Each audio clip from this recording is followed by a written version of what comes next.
কী অবস্থা সবার? কেমন আছেন? আশা করি ভালো আছেন। কনসেপচুয়াল নিয়ে কিছু কাজ করার ইচ্ছা ছিল, কিন্তু এখন এই বিদ্রোহের সময় আসলে নোট করতে ইচ্ছা করতেছে না, তো বই থেকেই নিয়ে আসি। মূলত এটা আলোচনা করব কনসেপচুয়াল পার্ট নিয়ে, যাতে করে হচ্ছে আপনাদের পরীক্ষা হলে লিখতে ইজি হয়। সপ্তাহ মুখস্থ করে লিখতে পারবেন না। আর কনসেপচুয়ালে যেহেতু 40 নাম্বার, সো আপনাদেরকে মোটামুটি ভালো একটা প্রিপারেশন রাখা লাগবে। 40% নাম্বার এখানে। অনেকে বলে 10টার মধ্যে 10টা আসে, বা ধরেন 8টা আসলো 5 নাম্বার করে, কিংবা হচ্ছে আপনার 4 নাম্বার করে 10টা আসলো, কিংবা হচ্ছে 8টা আসলো 5 করে, বা এই যেভাবেই হোক 40 নাম্বার তো আসবে মোটামুটি। তো এখানে আমরা ট্রাই করবো সবগুলোই যাতে কীভাবে কমন আনা যায় আর কি। কনসেপচুয়ালের মধ্যে দেখা যায় কিছু আসে হচ্ছে আপনার একদম ডিরেক্ট ইয়ার কোশ্চেন থেকে আপনি কয়েকটা পাবেন, দুইটা মোটামুটি পাবেন। 45-এর 2-3টা আসছে ইয়ার কোশ্চেন থেকে।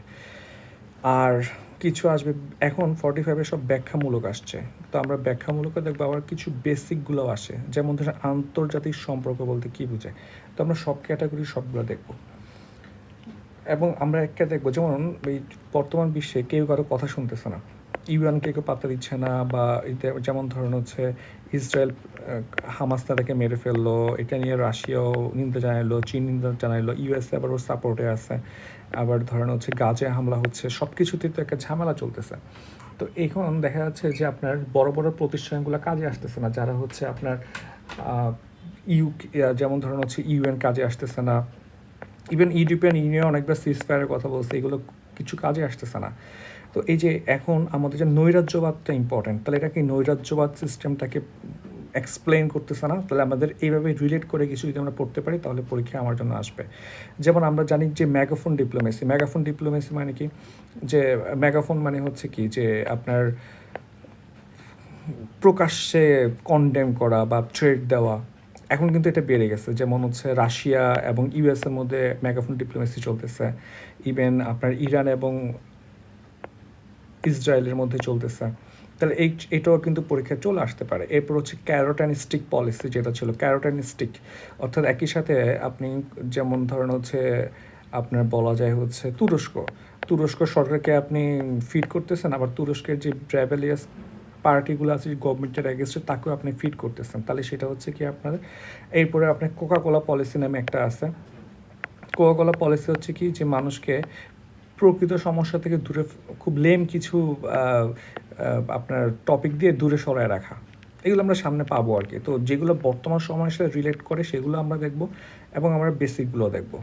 তো আজকে আমাদের ফার্স্ট টপিক হচ্ছে, দেখেন আন্তর্জাতিক সম্পর্ক বলতে কী বোঝায়, এটা একদমই বেসিক। তাহলে এখানে অনেকগুলা আপনি যে কোনো বইয়ে অনেকগুলো আপনি সংজ্ঞা পাবেন, ডেফিনেশন পাবেন, আপনার সবগুলো পড়ার প্রয়োজন নাই। যে কোনো আপনি দুইটা মাথায় রাখবেন। দেখেন মোটামুটি এক পেজ লিখলেই হচ্ছে না 4 নাম্বারের জন্য। তো এক পেজে আপনি যদি শুধু সংজ্ঞা দিয়ে, যেমন আন্তর্জাতিক সম্পর্ক বলতে কী বোঝায়, এখানে শুধু আন্তর্জাতিক সম্পর্কের আপনি 50টা সংজ্ঞা দিয়ে ভরা রাখলেন তাহলে হবে না। আপনি হচ্ছেন একটা ভূমিকা দেন, একটা সংজ্ঞায়ন করেন, একটা ডেফিনেশন দেন কোনো একটা বিখ্যাত মনীষীর, এরপরে আপনি রিয়েল লাইফ কিছু এক্সাম্পল দিয়ে ব্যাপারটা ব্যাখ্যা করে দেন। এটা হচ্ছে সবচেয়ে স্মুথ একটা ওয়ে, স্ট্রাকচারাল রাইটিং। কিছু দেখা যায় যে শুধু 5, 7, 8টা সংজ্ঞা দিয়ে ভরা রাখতেছে, এটা সুন্দর না। কোচিং সেন্টার নাম্বার পাইলেও মানে দেখা যায় যে ভালো ভালো টিচাররা কিন্তু এটাকে না করতেছে, যে শুধু সংজ্ঞা দিয়ে রাখবেন না 5-7টা। আসেন দেখেন, আমরা যদি একটা সংজ্ঞা বা দুইটা সংজ্ঞা দেখি, যেগুলো পরে আমরা ইউজ করতে পারবো। দেখেন মর্গ্যান থোর একটা বিখ্যাত সংজ্ঞা হচ্ছে, international relation is a dualism between idealism and realism. তাহলে আইডিয়ালিজম এবং রিয়েলিজমের যে ডুয়ালিজম, সেটাই হচ্ছে ইন্টারন্যাশনাল রিলেশন। এটা হচ্ছে সবচেয়ে ইজিয়েস্ট একটা definition. International relation is a dualism between idealism and realism. আরেকটা যদি আমি মনে রাখতে পারি, দেখেন ট্রিটি অফ ওয়েস্টফেলিয়া। দেখেন ট্রিটি অফ ওয়েস্টফেলিয়াটা হচ্ছে, ওদের সংখ্যাগুলো খুব ইন্টারেস্টিং আর খুবই ছোটো হয়। আপনি সব কিছুতেই ট্রিটি অফ ওয়েস্টফেলিয়ার সংজ্ঞা ইউজ করতে পারবেন। 1668 সালে যে 30 বছরের যে যুদ্ধটা হয়, যেটা ট্রিটি অফ ওয়েস্টফেলিয়া দিয়ে শেষ হয়, সেটা হচ্ছে কি কূটনৈতিক ব্যবস্থাপনার আন্তর্জাতিক সম্পর্ক। এবং আমি হচ্ছে যেটা আপনার মোটামুটি ভালো লাগে, সেটা হচ্ছে বিশ্ব সম্প্রদায়ের মতো আন্তর্জাতিক সম্পর্কের অধ্যয়ন পরিবর্তনশীল। মানে এটা একটা পরিবর্তনশীল, ডাইনামিক। পরিবর্তনশীল বলতে এখানে ডাইনামিক বোঝাচ্ছে, চেঞ্জেস ওভার টাইম। তাহলে দেখেন আন্তর্জাতিক সম্পর্ক বলতে কী বোঝায়, দেখেন যে আপনার প্রথমে আপনি এটা ইউজ করতে পারেন যে আন্তর্জাতিক রাজনীতির প্রতিটি রাষ্ট্রে একে অন্যের উপর নানাভাবে নির্ভর করতে হয়। যেমন যুক্তরাষ্ট্র, রাশিয়া, চীন প্রবল বিরোধ সত্ত্বেও পরস্পরের সাথে প্রতিনিয়ত আমদানি রপ্তানি কি চালায় নিচ্ছে। যেমন ধরুন হচ্ছে চীনের সাথে যুক্তরাষ্ট্রের এখন প্রচুর সমস্যা, but still there perfume business বা বিভিন্ন বিভিন্ন আপনার সামিটে বা কনফারেন্সে অংশ নিচ্ছে, একসাথে কাজ করার আগ্রহ প্রকাশ করতেছে। আর এই ধরনের কার্যক্রমের ফলেই 1919 সালে প্রথম বিশ্বযুদ্ধের প্রেক্ষাপটে প্রাতিষ্ঠানিকভাবে উদ্ভব হয়ে হচ্ছে কি আপনার আন্তর্জাতিক সম্পর্কে মূলত হচ্ছে আপনার 14 প্রিন্সিপাল দেয় না, ওই 14 প্রিন্সিপালের মধ্যে আপনার ওপেন ডিপ্লোমেসিটা টার্ম আসার পরপরই হচ্ছে আপনার এই আন্তর্জাতিক সম্পর্কটা খুব একটা গতি পায়।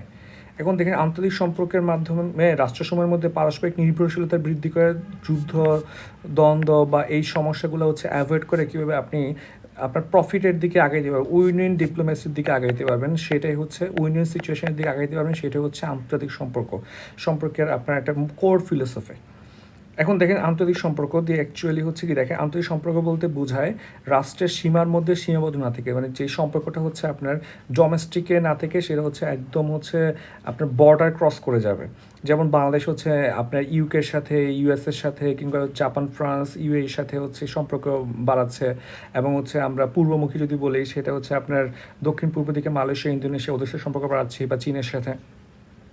তাহলে দেখেন এই যে রাজনীতি থেকে শুরু করে সংস্কৃতি, অর্থনীতি, তাহলে দেখেন সংস্কৃতি হচ্ছে কি, সংস্কৃতি আমরা পাবলিক ডিপ্লোমেসি পড়ি, ঠিক না, জনকূটনীতি যেটা সেটা সংস্কৃতি, তারপর অর্থনীতি, বাণিজ্য, সম্ভাব্য সকল ক্ষেত্র নিয়ে যা পসিবল সব কিছু নিয়ে আমরা যে একটা আদান প্রদান করি সেটাই হচ্ছে সম্পর্ক, আন্তর্জাতিক সম্পর্ক। তাহলে দেখেন ট্রিটি অফ ওয়েস্টফেলিয়া কী বলছে, ট্রিটি অফ ওয়েস্টফেলিয়া বলছে যে কূটনীতির ব্যবস্থাপনায় হচ্ছে আন্তর্জাতিক সম্পর্ক। এরপরে হচ্ছে এটা তো বললাম, আপনার স্ক্রিনশট নিয়ে রাখতে পারেন।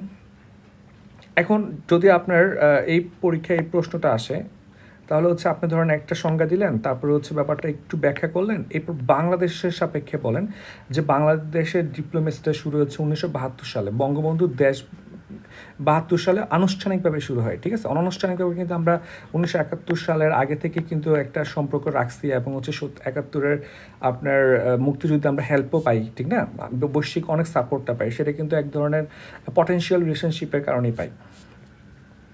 যাই হোক, এরপরে হচ্ছে আপনি একটা বাংলাদেশ সাপেক্ষে ব্যাখ্যা দিতে পারেন, এবং এই মডেলটা হচ্ছে আমার ভালো লাগে। এইচ ডক্টর ইন্টারন্যাশনাল গ্রন্থে আন্তর্জাতিক সম্পর্কে একটা পদ্ধতির কথা বলছে, দেখেন এইচ মডেল বলে এটাকে, আপনি একটা মডেল লিখে দিতে পারেন যে এইভাবে হচ্ছে সম্পর্কটা হচ্ছে ক্রিয়েট হচ্ছে, ফরেন রিলেশনশিপে এভাবে ক্রিয়েট হচ্ছে। প্রথমে অ্যাকশন, রিয়াকশন, ইন্টারাকশন, দেখেন অ্যাকশন, রিয়াকশন, ইন্টারাকশন, এরপরে রিলেশনের হচ্ছে কি দেখেন যে ফরেন রিলেশন বা ইন্টারন্যাশনাল রিলেশন হচ্ছে পজিটিভ আর নেগেটিভ দুইটাই হতে পারে। তাহলে শেষ, এইভাবে হচ্ছে আপনি খুব ইজিলি হচ্ছে কি আন্তর্জাতিক সম্পর্কের কোশ্চেনটা শেষ করতে পারেন। তাহলে আমি একটু সাম আপ করি, দেখেন তাহলে ব্যাপারটা এরকম দাঁড়ায় যে আন্তর্জাতিক সম্পর্ক কোশ্চেনটা আসলে আমরা একটা বা দুইটা সংজ্ঞা দিব, এবং হচ্ছে 1919 সাল থেকে প্রথম বিশ্বযুদ্ধের পরিপ্রেক্ষিতে এটা প্রাতিষ্ঠানিক রূপ লাভ করে, এটা দিয়ে আমরা একটা ব্যাখ্যা দিয়ে দিব, এবং হচ্ছে এক পর্যায়ে হচ্ছে আমরা এইচ মডেলটা দিব, এটা একদম ইজি। এইচ মডেল বলে এটা অ্যাকশন, রিয়াকশন, ইন্টারাকশন, তারপর হচ্ছে ফরেন রিলেশন, পজিটিভ নেগেটিভ, শেষ। এখন দেখেন যে আন্তর্জাতিক সম্পর্কের গুরুত্ব কী, মানে সিগনিফিক্যান্স কী, বা এটা কেন ইম্পর্ট্যান্ট। প্রথমত হচ্ছে যে আন্তর্জাতিক সম্পর্কের গুরুত্ব, আপনি একটা অবশ্যই একটা সূচনা দিয়ে শুরু করবেন, যেমন আন্তর্জাতিক সম্পর্কে একটা সংজ্ঞা দিয়ে আপনি শুরু করতে পারেন, যেমন আন্তর্জাতিক সম্পর্ক গুরুত্ব আসছে, তো তাহলে আন্তর্জাতিক সম্পর্ক কাকে বলে এটা দিয়ে আপনি শুরু করতে পারেন।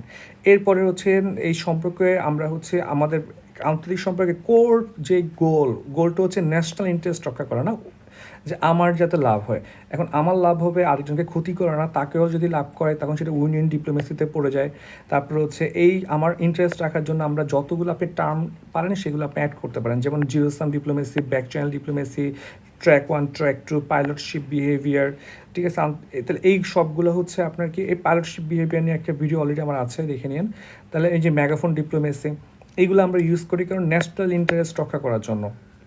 তাহলে আন্তর্জাতিক সম্পর্কের আপনার যদি আপনার গোল ধরা হয়, তাহলে হচ্ছে ন্যাশনাল ইন্টারেস্ট রক্ষা করা, এর পাশাপাশি হচ্ছে আন্তর্জাতিক শান্তি ও নিরাপত্তা নিশ্চিত করা।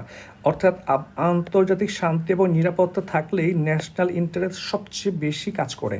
যেমন খুব ইজিলি আপনি এটা চিন্তা করে দেখেন, যেমন রাশিয়া এবং ইউক্রেন যুদ্ধে আমাদের কোনো হাত নেই, বাংলাদেশের কোনো কি নেই, কোনো হাত নাই, কিন্তু ওদের এই মারামারিতে বাংলাদেশের ইনফ্লেশন বেড়ে গেছে, রিজার্ভ কমে গেছে, ইম্পোর্ট কস্ট বেড়ে গেছে, এক্সপোর্ট কমে গেছে, মানে পুরো ম্যাসাকার হয়ে গেছে, এবং অনেকগুলো কান্ট্রি ম্যাসাকারে পড়ে গেছে। অর্থাৎ আন্তর্জাতিক শান্তি এবং নিরাপত্তা না থাকলে আপনার ন্যাশনাল ইন্টারেস্ট খুব একটা কাজে আসে না। সো সবাই গ্রেটার গুডের জন্য আন্তর্জাতিক শান্তি এবং নিরাপত্তাতে ফোকাস করে। যাই হোক, দেখেন এখন এর গুরুত্ব হচ্ছে কি, আপনি হয়তো এভাবে এত বিশাল লেখার সুযোগ পাবেন না, সেক্ষেত্রে হচ্ছে আপনি পয়েন্টগুলো লিখে যাবেন জাস্ট, যে আর টাইম পেলে তো লিখবেনই। দেখেন জাতীয় স্বার্থ রক্ষা করা, যেমন ভ্লাদিমির পুতিন কি বলছিল, যে গ্রহে রাশিয়া নেই সেই গ্রহের কী দরকার, আপনি এটা কোট করতে পারেন। এরপর হচ্ছে পারস্পরিক নির্ভরশীলতা। পারস্পরিক নির্ভরশীলতা বুঝতে পারতেছেন, যেমন হচ্ছে এই যে ট্রানজিটটা আপনি এখন ইউজ করবেন, কারণ এটা রিসেন্ট ইস্যু, রিসেন্ট ডেটাগুলো ইউজ করলে স্যাররা খুশি হয় যে পারস্পরিক নির্ভরশীলতাতে আমরা এটা ইউজ করতে পারি। যেমন ধরেন হচ্ছে আপনার এরপর হচ্ছে আন্তর্জাতিক বাণিজ্য, এটা তো ইজি পারবেন। তারপর পণ্য এবং প্রযুক্তির প্রভাব, এই প্রযুক্তির প্রভাবটা কিন্তু খুব ইম্পর্ট্যান্ট। ইভেন আপনার এই যে ইপিজেড যে বাংলাদেশ বানাচ্ছে, ইপিজেড বানানোর অন্যতম একটা গুরুত্বপূর্ণ ব্যাপার হচ্ছে প্রযুক্তি প্রবাহ ত্বরান্বিত করা। এবং ইপিজেড বানানোর যে গোলগুলো আছে, ন্যাশনাল আমাদের যে ডকুমেন্টগুলো আছে সরকারের, সেখানে এই কথাটা উল্লেখ আছে যে প্রযুক্তি প্রবাহ। দেখুন বাংলাদেশে প্রযুক্তি আসে, কিন্তু আসে অনেক বছর পরে আসে, যখন ওই প্রযুক্তি সব দেশে অ্যাভেলেবেল হয়ে যায়, খরচ কমে, দাম কমে, তখন আমরা আনি। কিন্তু আমি যদি হচ্ছে এফডিআই নিয়ে আসতে পারি, ইপিজেড এস্টাবলিশ করতে পারি, ইকোনমিক জোন এস্টাবলিশ করতে পারি, তখন ওই যারা ইনভেস্ট করতেছে ওরাই প্রযুক্তি নিয়ে আসবে। এরপর হচ্ছে আন্তর্জাতিক গুরুত্ব বৃদ্ধি, যেমন বাংলাদেশের গুরুত্ব এখন বৃদ্ধি পাইছে। বাংলাদেশ এখন চীন ইনভাইট করে, ইন্ডিয়া ইনভাইট করে, এবং চীনে আগে যাবে নাকি ইন্ডিয়ার আগে যাবে, এগুলো ডিসকাশন হচ্ছে। তাহলে আপনি সম্পর্কের মাধ্যমে হচ্ছে গুরুত্ব বৃদ্ধি পায় এবং বাংলাদেশের ভোটটা কাজে আসে। এবং এখানে আপনি ইউজ করতে পারেন হচ্ছে বঙ্গবন্ধু সে বিখ্যাত উক্তি, friendship to all, malice to none. প্রান্তিক শান্তি ও নিরাপত্তা, সাংস্কৃতিক আদান প্রদান, আন্তর্জাতিক সমৃদ্ধি। ইন দ্য মিন টাইমে হচ্ছে আপনার যুদ্ধ নিরসন করা যায়, দ্বিপাক্ষিক সম্পর্ক উন্নয়ন হয়, বহুপাক্ষিক সম্পর্ক উন্নয়ন হয়, সংকট কমে, বাণিজ্য বৃদ্ধি পায়, সুযোগ সুবিধা বৃদ্ধি পায়, জনসমর্থন আদায় হয়, অবকাঠামো উন্নয়ন হয়। আরও অনেকগুলো কারণ হচ্ছে আপনি অ্যাড করতে পারবেন যত বেশি দেওয়া যায়। যাই হোক, এই হচ্ছে আন্তর্জাতিক সম্পর্ক এবং তার গুরুত্ব। সবাইকে অসংখ্য ধন্যবাদ। পরের ভিডিওতে আসবো আমরা বাস্তববাদ নিয়ে।